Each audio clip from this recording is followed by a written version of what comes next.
రామేశ్వరంలో గుడి చాలా బాగుంది. ఇక్కడ వాతావరణం చాలా బాగుంది.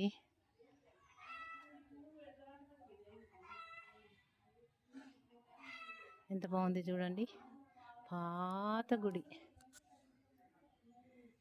లోపలికి పోతున్నా నేనైతే. దత్తదేవుడిది.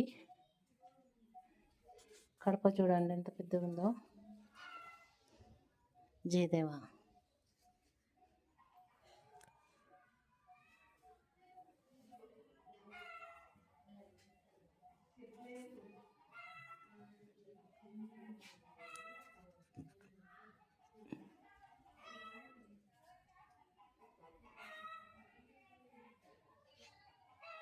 చాలా బాగుంది కదా.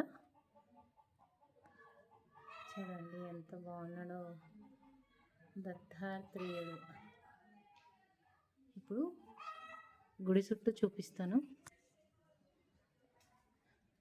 ఇక్కడ వేప చెట్టు అయితే చాలా పెద్దది ఉంది. వేప చెట్టు నిండా పూలు ఉన్నాయి.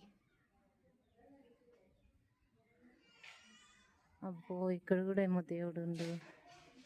చాలా బాగుంది.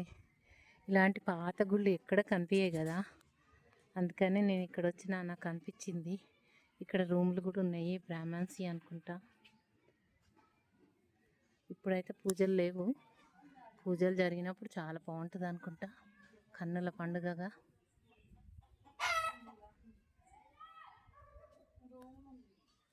రూములు ఉన్నాయి ఇక్కడ. ఆడేంది అన్నం పెట్టిండ్రు కోళ్ళక మనుషులకా? ఏదన్నా దేవుడి పేరు మీద పెట్టిపోతారు వండినాక. అదే మన పిల్లలు పాలు పోసి పెట్టిండ్రు అక్కడ. చెట్టు నిండా గన్నేరు పూలు చూడు ఎంత బాగున్నాయమ్మా. అగో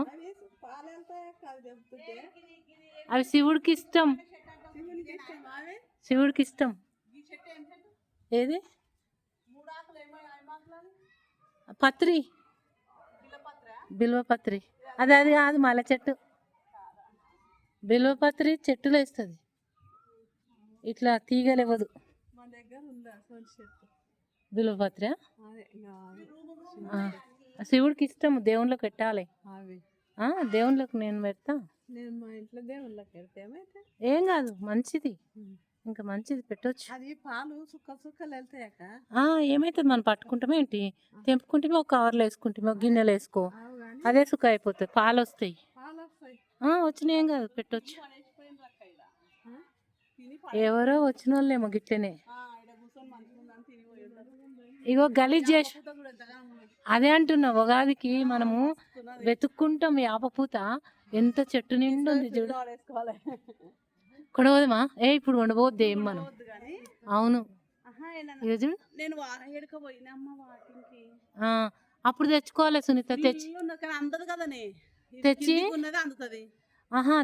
ఫ్రిడ్జ్ లో పెట్టుకోవాలి. చూడు చెట్టు నిండా వేపపూతనే.